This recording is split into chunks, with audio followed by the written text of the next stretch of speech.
Hello friends, ಎಲ್ರಿಗೂ ನಮಸ್ಕಾರ. Welcome to my study starters YouTube channel. So ಹೋದಂಥ ಕ್ಲಾಸ್ನಲ್ಲಿ ಹೀಟ್ ಮೇಲೆ ಥಿಯರಿ ಕ್ಲಾಸನ್ನು ಹೇಳಲಾಗಿತ್ತು. ಸೊ ಈಗ ಆ ಚಾಪ್ಟರ್ದ ಸ್ವಲ್ಪ ಕ್ವಶನ್ಗಳನ್ನ ನೋಡೋಣ. ಸೊ ಅದಕ್ಕಿಂತ ಮುಂಚೆ ಈ ಸೆಲ್ಸಿಯಸ್ನಿಂದ ಪ್ಯಾರಾನೀಟ್ಗೆ ಯಾವ ಥರ ಪರಿವರ್ತಿಸುವುದು ಅನ್ನೋದು ಸೂತ್ರಗಳನ್ನ ನೋಡೋಣ. ಮೊದಲನೇದಾಗಿ ಸೆಲ್ಸಿಯಸ್ ಯಾವುದಾದ್ರೂ ಒಂದು ಸೆಲ್ಸಿಯಸ್ನಲ್ಲಿ ಕೊಟ್ಟಿದ್ದಾಗ ಅದನ್ನು ಪ್ಯಾರಾನೀಟ್ಗೆ ಉಷ್ಣಾಂಶವನ್ನು ಪರಿವರ್ತಿಸಬೇಕಾದ ಸೂತ್ರ ಯಾವ ರೀತಿ ಇದೆ ನೋಡಿ. ಯಪ್ಪ ಅಂದ್ರೆ ಪ್ಯಾರಾನೀಟು 9/5 ಇಂಟು ಸೆಲ್ಸಿಯಸ್ ಎಷ್ಟು ಕೊಟ್ಟಿರ್ತಾರಲ್ಲ ಅಷ್ಟು +32. ಸೊ ಅದೇ ರೀತಿ ಪ್ಯಾರಾನೀಟ್ನಿಂದ ಸೆಲ್ಸಿಯಸ್ಗೆ ಪ್ಯಾರಾನೀಟ್ದಾಗ ನಮ್ಗೆ ಉಷ್ಣಾಂಶವನ್ನು ಕೊಟ್ಟಾಗ ಅದನ್ನ ಸೆಲ್ಸಿಯಸ್ ಒಳಗೆ ಅದು ಎಷ್ಟಾಗುತ್ತೆ ಅಂತ ಕಂಡುಹಿಡ್ಬೇಕಾದ್ರೆ ಸೆಲ್ಸಿಯಸ್ ಸಿ ನಾವು ಇಲ್ಲಿ ಕಂಡುಹಿಡಿಬೇಕು. Equal to 5/9. ಇಲ್ಲಿ 9/5 ಇಲ್ಲಿ 5/9 ಇಂಟು F-32. ಇಲ್ಲಿ ಇಂಟು ಮೊದಲದ ಆಂತರ +32 ಐತಿ. ಇಲ್ಲಿ ಮೊದಲ ಪ್ಯಾರಾನೀಟ್ ಒಳಗೆ 32 ಕಳೆದ ಆಂತರ ಇಂಟು ಮಾಡ್ಬೇಕು. ನೆಕ್ಸ್ಟ್ ಸೆಲ್ಸಿಯಸ್ನಿಂದ ಕೆಲ್ವಿನ್ಗೆ ಪರಿವರ್ತಿಸುವಾಗ ಬಳಸುವ ಸೂತ್ರ. ಕೆಲ್ವಿನ್ ಕೆ ಈಕ್ವಲ್ ಟು ನಿಮ್ಗೆ ಸೆಲ್ಸಿಯಸ್ ಎಷ್ಟು ಕೊಟ್ಟಿರ್ತಾರಲ್ಲ C ಡಿಗ್ರಿ ಇದೆ. ಅದಕ್ಕೆ 273 ಕೂಡಿಸಿರ ಆತು. ಅವಾಗ ನಮಗೆ ಅದು ಕೆಲ್ವಿನ್ದಾಗ ಬರ್ತದೆ.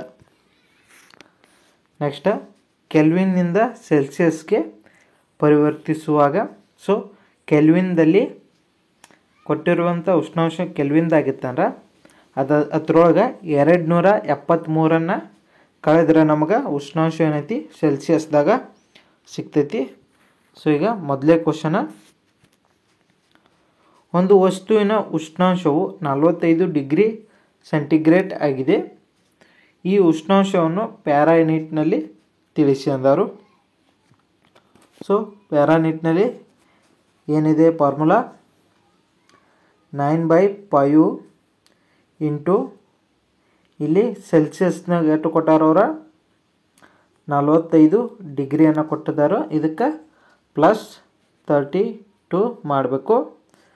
ಇಲ್ಲಿ 5 1 5 9 9 81 +32.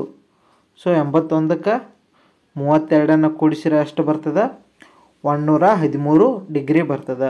ಇದು 113 ಡಿಗ್ರಿ ಏನೈತಿ ಇದು ಪ್ಯಾರಾನೀಟ್ ಒಳಗೆ. ಇದು ಸೆಲ್ಸಿಯಸ್ದಾಗ ಕೊಟ್ಟಾರು.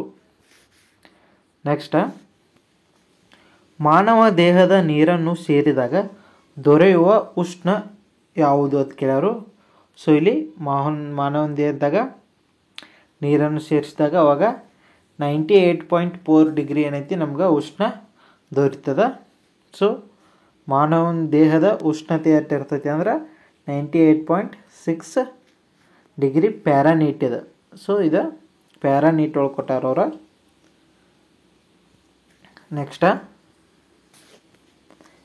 ಚಳಿಗಾಲದಲ್ಲಿ ಮರದ ಕುರ್ಚಿಗಿಂತ ಕಬ್ಬಿಣದ ಕುರ್ಚಿ ತಣ್ಣಗೆ ಕೊರೆದಂತೆ ಅನಿಸುತ್ತದೆ. ಇದಕ್ಕೆ ಕಾರಣ. ಚಳಿಗಾಲದಲ್ಲಿ ಮರದ ಕುರ್ಚಿಗಿಂತ ಕಬ್ಬಿಣದ ಕುರ್ಚಿ ಜಾಸ್ತಿ ತಂಪಾಗಿರ್ತದೆ. ಇದಕ್ಕೆ ಕಾರಣ ಏನಂತ ಕೇಳ್ಯಾರು.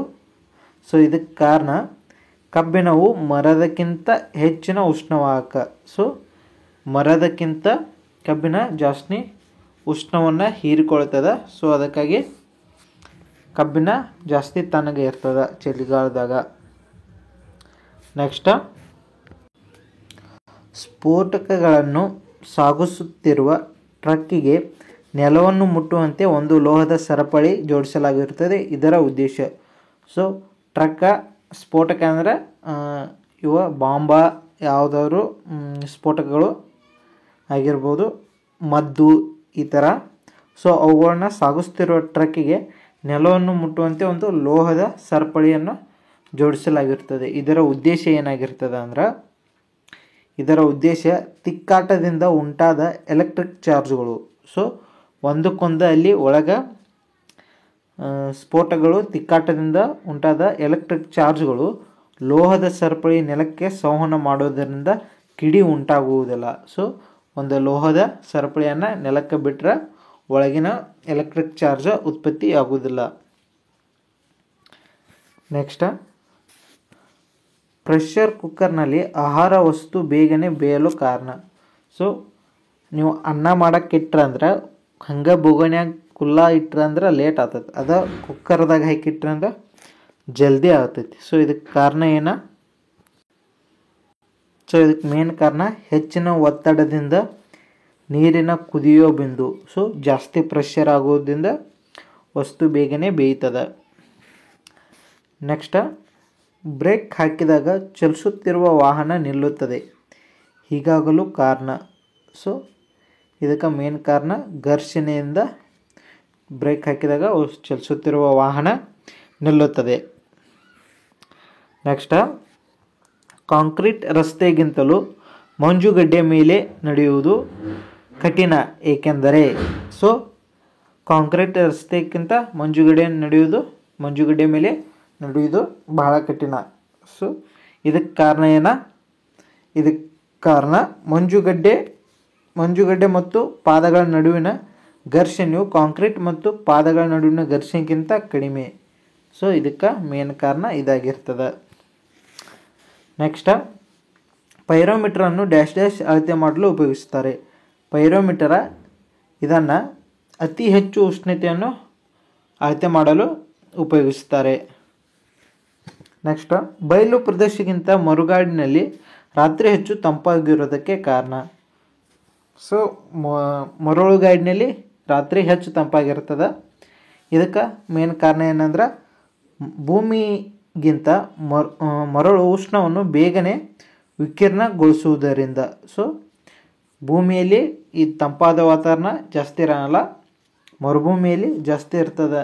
ಏಕೆಂದ್ರೆ ಮರಳು ಏನೈತಿ ಉಷ್ಣಾಂಶವನ್ನು ಬೇಗನೆ ವಿಕಿರಣಗೊಳಿಸುತ್ತದೆ. ಸೊ ಅದಕ್ಕೆ ಮರುಭೂಮಿಯಲ್ಲಿ ರಾತ್ರಿ ಹೊತ್ತು ಜಾಸ್ತಿ ತಂಪು ಇರ್ತದೆ. ನೆಕ್ಸ್ಟ್, ವಾತಾವರಣದ ಶಾಖ ಏರಿಕೆ ಹೀಗೆ ನಡೆಯುತ್ತದೆ. ಸೊ ವಾತಾವರಣದಲ್ಲಿ ಶಾಖ ಏರಿಕೆ ಯಾವ ರೀತಿ ನಡೀತದೆ ಅಂದ್ರೆ ಭೂಮಿಯ ವಿಕಿರಣದಿಂದ ನಡೀತದೆ. ನೆಕ್ಸ್ಟ್, ಡೀಸೆಲ್ ಇಂಜಿನಲ್ಲಿ ಈ ಕೆಳಗಿನವುಗಳು ಬಳಕೆ ಆಗುತ್ತವೆ. ಸೊ ಇದು ನಿಮ್ಮ ಸಿಲೆಬಸ್ ಒಳಗಿಲ್ಲ, ಆದರೂ ಐತಿ, ಆದರೂ ಈ ಕ್ವಶನ್ ತೊಗೊಂಡಾನೆ. ಸೊ ಈ ಥರನೂ ಕ್ವಶನ ಕೇಳ್ಬೋದು.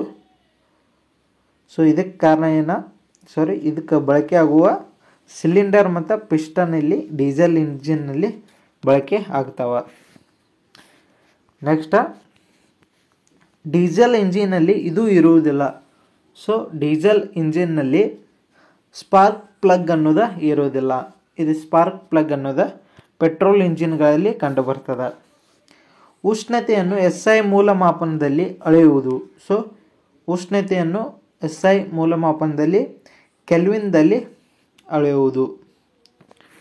ಸೊ ಒಂದೇ ಸಮಾನ ಉಷ್ಣಾಂಶ ಹೊಂದಿರುವ ಸ್ಥಳಗಳನ್ನು ಸೇರಿಸುವ ರೇಖೆಗಳನ್ನು ಏನಂತ ಕರೀತಾರೋ? ಸೊ ಇಲ್ಲಿ ಐಸೋಥರ್ಮ್ಸ್ ಅಂತ ಕರೀತಾರೋ. ಸೊ ನೆಕ್ಸ್ಟ್, ನಕ್ಷತ್ರಗಳ ಬಣ್ಣವು ಕೆಳಗಿನ ಯಾವುದನ್ನು ಅವಲಂಬಿಸಿರುತ್ತದೆ? ಸೊ ನಕ್ಷತ್ರ ಬಣ್ಣವು ಇದು ತಾಪಮಾನವನ್ನು ಅವಲಂಬಿಸಿರುತ್ತದೆ. Next, 0 degree Celsius, 4 degree Celsius ಮತ್ತು 100 ಡಿಗ್ರಿ ಸೆಲ್ಸಿಯಸ್ನಲ್ಲಿನ ನೀರಿನ ಸಾಂದ್ರತೆಯು ಅನುಕ್ರಮವಾಗಿ D1, D2 ಮತ್ತು ಅವುಗಳಿಂದ ಸೂಚಿಸಲ್ಪಡುತ್ತಾರೆ. ಅವುಗಳ ಇಳಿತ ಕ್ರಮವನ್ನು ಕೇಳ್ಯಾರು. ಸೊ ಇಲ್ಲಿ D3 ಒಂದು ಮಿಸ್ ಆಗೈತಿ. ಸೂಚಿಸಲ್ಪಡುವುದಾದರೆ ಅವುಗಳ ಇಳಿತ ಕ್ರಮ ಅಂದರೆ ಇಳಿಕೆ ಕ್ರಮ. ಸೊ ಇಲ್ಲಿ ಆನ್ಸರ್ ಯಾವುದಾಗುತ್ತೆ? ಇದು ಆಪ್ಷನ್ ಸಿ ಆಗುತ್ತೆ. ಮೊದಲಿಗೆ 4 ಡಿಗ್ರಿ ಸೆಲ್ಸಿಯಸ್, ನಂತರ 0 ಡಿಗ್ರಿ ಸೆಲ್ಸಿಯಸ್, ನಂತರ 100 ಡಿಗ್ರಿ ಸೆಲ್ಸಿಯಸ್. ನೆಕ್ಸ್ಟ್, ಸ್ಪ್ರಿಂಗನ್ನು ಉಕ್ಕಿನಿಂದ ಮಾಡಲಾಗುತ್ತದೆ ವಿನಃ ತಾಮ್ರದಿಂದಲ್ಲ, ಏಕೆಂದರೆ. ಸೊ ಸ್ಪ್ರಿಂಗ್ ಅನ್ನೋದನ್ನು ಉಕ್ಕಿನಿಂದ ಮಾಡಲ್ಪಟ್ಟಿರ್ತಾರೆ, ಆದರೆ ತಾಮ್ರದಿಂದ ಮಾಡಿರುವುದಿಲ್ಲ. ಇದಕ್ಕೆ ಕಾರಣ ಉಕ್ಕಿನ ಸ್ಥಿತಿಸ್ಥಾಪಕತ್ವೆಯು ತಾಮ್ರಕ್ಕಿಂತ ಹೆಚ್ಚು. ಸೊ ಉಕ್ಕಿನ ಸ್ಥಿತಿಸ್ಥಾಪಕತ್ವ ತಾಮ್ರಕ್ಕಿಂತ ಜಾಸ್ತಿ ಇರುವುದರಿಂದ ಸ್ಪ್ರಿಂಗನ್ನು ಉಕ್ಕಿನಿಂದ ಮಾಡಿರ್ತಾರೆ. ನೆಕ್ಸ್ಟ್, ವಿದ್ಯುತ್ ವಲಯ ತಂತಿ ಸುರುಳಿಯಲ್ಲಿ ಉಪಯೋಗಿಸುವ ಮೂಲಧಾತು. ಸೊ ವಿದ್ಯುತ್ ವಲಯ ತಂತಿ ಸುರುಳಿಯಲ್ಲಿ ಯಾವುದನ್ನು ಬಳಸ್ತಾರೆ ಅಂದ್ರೆ ಇಲ್ಲಿ ನೈಕ್ರೋಮ್ ಅನ್ನೋದನ್ನು ಬಳಸ್ತಾರೆ. ಸೊ ನೈಕ್ರೋಮ್ ಅನ್ನೋದನ್ನು ವಿದ್ಯುತ್ ವಲಯ ತಂತಿ ಸುರುಳಿಯಲ್ಲಿ ಬಳಸ್ತಾರೆ. ನೆಕ್ಸ್ಟ್, ಮಧ್ಯವರ್ತಿಯ ಅವಶ್ಯಕತೆ ಇಲ್ಲದೆ ಶಾಖ ಪ್ರಸಾರವಾಗುವ ಬಗ್ಗೆ. ಸೊ ಇದಕ್ಕೆ ಆನ್ಸರ್ ಏನ ಉಷ್ಣ ವಿಕಿರಣ ಇಲ್ಲಿ ಕರೆಕ್ಟ್ ಆಗುತ್ತೆ. ನೆಕ್ಸ್ಟ್, 1 ಗ್ರಾಮ್ ನೀರಿನ ತಾಪವನ್ನು 1 ಡಿಗ್ರಿ ಸೆಲ್ಸಿಯಸ್ನಷ್ಟು ಹೆಚ್ಚಿಸಲು ಬೇಕಾದ ಉಷ್ಣದ ಪ್ರಮಾಣವನ್ನು ಹೀಗೆ ಎನ್ನುತ್ತಾರೆ. ಸೊ ಇದಕ್ಕೆ 1 ಕ್ಯಾಲೋರಿ ಅಂತ ಕರೀತಾರೆ. ನೆಕ್ಸ್ಟ್, ಘನ ವಸ್ತುವಿನಲ್ಲಿ ಪ್ರಧಾನವಾಗಿ ಉಷ್ಣ ಪ್ರಸರಣವು ಯಾವ ಮಾರ್ಗದಿಂದ ಜರುಗುತ್ತದೆ. ಸೊ ಇದರಲ್ಲಿ ಉಷ್ಣವಹನದಿಂದ ಉಷ್ಣ ಪ್ರಸರಣವು ಈ ಮಾರ್ಗದ ಮುಖಾಂತರ ಜರುಗುತ್ತದೆ. ನೆಕ್ಸ್ಟ್, ವಿದ್ಯುತ್ ಇಸ್ತ್ರಿ ಪೆಟ್ಟಿಗೆ ಅಥವಾ ವಿದ್ಯುತ್ ಒಲೆಯೊಳಗಿರುವ ಹೀಟರ್ ಎಲಿಮೆಂಟ್ ಯಾವುದು. ಸೊ ಇಸ್ತ್ರಿ ಪೆಟ್ಟಿಗೆ ಹಾಗೂ ವಿದ್ಯುತ್ ಒಲೆಯಲ್ಲಿ ಹೀಟರ್ ಎಲಿಮೆಂಟ್ ಅಂದ್ರೆ ಕಾಯುವುದು ಯಾವುದು ಇರ್ತದೆ ಅಂದ್ರೆ, ಸೊ ಇಲ್ಲಿ ಇನ್ ಕಡೆ ಬಂದಿತ್ತಲ್ಲ ನೈಕ್ರೋಮ, ಇದರ ಮುಖಾಂತರ ಇಸ್ತ್ರಿ ಪೆಟ್ಟಿಗೆನೂ ಕಾಯ್ತದ, ವಿದ್ಯುತ್ ವಲಯದಲ್ಲಿರುವ ತಂತಿನೂ ಅದು ಕಾಯ್ತದ. ನೆಕ್ಸ್ಟ್, ಈ ಕೆಳಗಿನಗಳಲ್ಲಿ ಯಾವುದನ್ನು ಡೀಸೆಲ್ ಯಂತ್ರ ಬಳಸುತ್ತಾರೆ. ಸೊ ಇದರಲ್ಲಿ ಸಿಲಿಂಡರ್ ಮತ್ತು ಪಿಸ್ಟನನ್ನು ಬಳಸ್ತಾರೆ. ಸೊ ಸ್ಪಾರ್ಕ್ ಪ್ಲಗ್ಗನ್ನು ಪೆಟ್ರೋಲ್ ಇಂಜಿನ್ಗಳಲ್ಲಿ ಬಳಸ್ತಾರೆ. ಇಲ್ಲಿ 1, 3 ಅಂದ್ರೆ ಆಪ್ಷನ್ ಡಿ ಏನಾಗುತ್ತೆ ಕರೆಕ್ಟ್ ಆಗುತ್ತೆ. ನೆಕ್ಸ್ಟ್, ಮೋಡಗಳಿರುವ ರಾತ್ರಿ ಬೆಚ್ಚಗಿರುತ್ತದೆ ಏಕೆ. ಸೊ ಆಕಾಶದಲ್ಲಿ ಮೋಡಗಳಿರುವ ರಾತ್ರಿ ಏನಿರ್ತೈತದ ಬೆಚ್ಚಗಾಗಿರ್ತದೆ. ಏಕೆಂದರೆ ಇದಕ್ಕೆ ಕಾರಣ ಮೋಡಗಳು ಉಷ್ಣವು ಭೂಮಿಯಿಂದ ವಾತಾವರಣಕ್ಕೆ ಹರಡಲು ಬಿಡುವುದಿಲ್ಲ. ಸೊ ಈ ಮೋಡಗಳು ಏನೈತಿ ಭೂಮಿಯಿಂದ ವಾತಾವರಣಕ್ಕೆ ಉಷ್ಣವನ್ನು ಹರಡಲು, ಮೋಡಗಳ ಉಷ್ಣವು ಅಂದ್ರೆ ಮೋಡದಲ್ಲಿರುವ ಉಷ್ಣ ಭೂಮಿಯಿಂದ ವಾತಾವರಣಕ್ಕೆ ಹರಡಲು ಬಿಡುವುದಿಲ್ಲ. ಇದಕ್ಕಾಗಿ ಮೋಡಗಳಿರುವ ರಾತ್ರಿ ಏನಾಗಿರ್ತದೆ ಬೆಚ್ಚಗಾಗಿರ್ತದೆ. ಸೊ ಇಲ್ಲಿಗೆ ಈ ವಿಡಿಯೋನ ಮುಗಿಸೋಣ. ಸೊ ಇನ್ನೂ ಯಾರು ನಮ್ಮ ಚಾನಲ್ನ ಸಬ್ಸ್ಕ್ರೈಬ್ ಮಾಡ್ಕೊಂಡಿಲ್ಲ, ದಯವಿಟ್ಟು ಚಾನಲ್ನ ಸಬ್ಸ್ಕ್ರೈಬ್ ಮಾಡ್ಕೊಳ್ಳಿ. ಹಾಗೆ ಕಂಟಿನ್ಯೂ ಈ ಲ್ಯಾಂಡ್ ಸರ್ವೆ ಎಕ್ಸಾಮ್ ಸಲುವಾಗಿ ಕಂಟಿನ್ಯೂ ವಿಡಿಯೋಗಳು ಬರ್ತಿರ್ತವೆ. ಹಾಗೂ ಈ ಲ್ಯಾಂಡ್ ಸರ್ವೆ ಎಕ್ಸಾಮನ್ನು ಇನ್ನೂ ಡೇಟನ್ನು ಅನೌನ್ಸ್ ಮಾಡಿಲ್ಲ, ನೋಡೋಣ ಎಂದು ಅನೌನ್ಸ್ ಮಾಡ್ತಾರೆ ಅಂತ. So thank you so much.